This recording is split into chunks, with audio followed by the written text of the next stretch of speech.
How's it going, folks? My name is Sam Crowley. I'm with Renovation Church. Today, actually, this week, we're doing this song, So Will I by Hillsong, for the first time for our church. So I spent a lot of time digesting it, and I wanted to share a couple things that I applied to the song with you guys. So basically, it's a very simple song structurally. It's basically 5 chords, and there's a lot of contemporary songs like this that have 4 or 5 chords that are really beautiful, have great melodies. So my question is, how can I make it sound original? How can I make it sound fresh for us? And how can I tailor the song to our instrumentation? If we don't have 3, 4 guitars, a string section, 2 synths, that's basically Hillsong's setup. They've got a lot of different instruments, each playing a very specific role, running in a specific lane and creating this just massive sound. So how can we create a bigger sound, but also make the song our own? So basically, it comes down to 2 things for me. It comes down to being very specific with your tone. So just being OCD about the exact sound that you select. For me, I had to go out and sell a couple pedals and go get a reverb pedal, and I got the New Neighbor Immerse. I thought it was a really cool pedal. Nice long trails that don't take over my sound, so I don't have to worry about the reverb once it's on. It's just on. It's going to add some ambience. And then 2, just setting up some delay. I've got a little dotted eighth delay going on as well.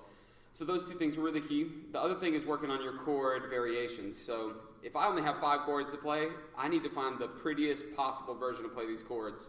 So that's what we'll get into. A couple different tutorials I saw were really good, but a lot of them have a capo. I like not using the capo because I want to use some open strings in my chords. So basically the verse and the intro is basically kind of a 10th interval, which means I've got if it's a D chord, it's basically D major to F sharp minor to E major. If I play the most basic versions of those chords, it's still pretty, but it's lacking. So basically what they're doing is the 10th interval. So I've got my bass note, and then I've got the 3, but an octave up. So they're kind of finger picking that and alternating that. And there's plenty of tutorials on that, so you can check it out.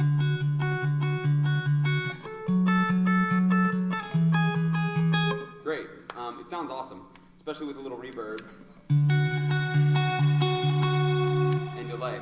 I'm going to keep those off just for clarity's sake, but basically what I wanted to do was add a couple notes to that if I want them. So I've got this shape here.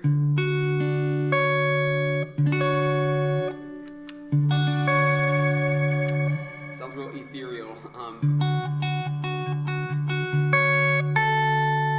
I'm picking that, when I go to that the first string, I'm going to pick it with my ring finger.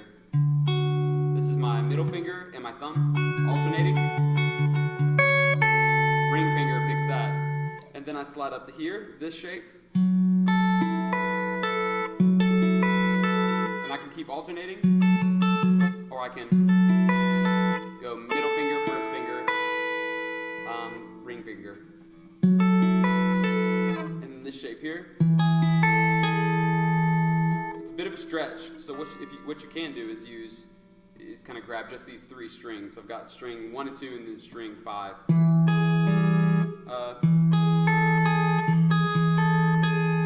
And I like even grabbing the 3rd string too. Just a really pretty nice E chord. It's basically an E, but with an added fourth, so an E add 11. Because I've got 1, 5, 4, 3 in the chord. So that's it. I mean, if you're playing simple chords, juice each and every one of those up. Find the best inversion you can possibly find. Then I go to this one. And then for the chorus, this A sounds a little boring to me. So all voicings are not created equal. It's worth reaching, either playing the A open or playing the bass note on the 6th string.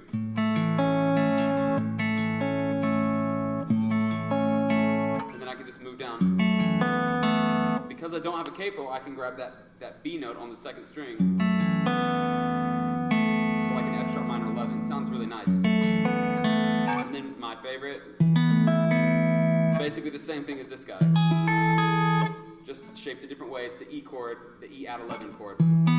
And you can just take a closer look and figure that one out. If you look at my videos, I do this chord all the time. I love it. And then they pass on this. It's beautiful. Just like an A2 with the C sharp in the bass. But again, if there's a capo in the way, I can only play an A with the C sharp. So it sounds great. But if I can keep that B string open, it's just nicer. And then they go back to this pattern. Back to the D. And then they repeat. I shortened the intro a little bit, and then I went to the bridge, because I wanted to at least kind of show you what I do there. Basically, this is so I've got F sharp minor. This is another F sharp minor. But I'm going to take, F sharp minor 7, sorry. But I'm going to take and leave my D string open. Again, no capo, so I can play some open strings. So D on the 4th string, and then you can check that out. And again, my same alternating pattern with my right hand. Thumb, middle finger, first finger, ring finger, middle finger. Grab the F sharp. Everything else stays the same, and then I go to this A chord, but I'm playing a B in the bass. And that is just an A sus to an A, but with an E in the bass, it adds a different color to it. So you add all your effects back into that, maybe even put on a little bit of overdrive, because you're trying to build, so.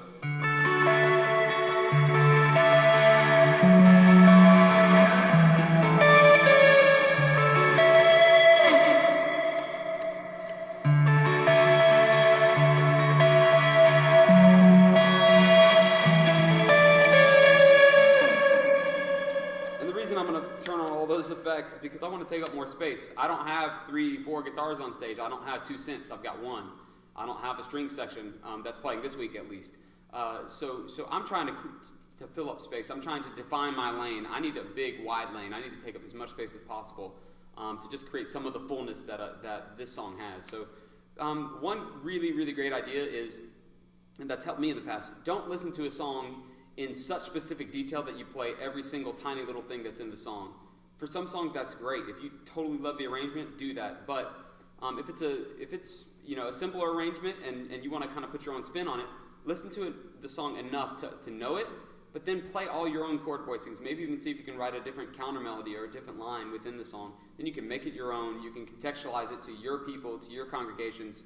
But yeah, this is an awesome song. I'm really excited to play it this week, and hopefully this helps you guys as you prepare. So, all right, have a good day.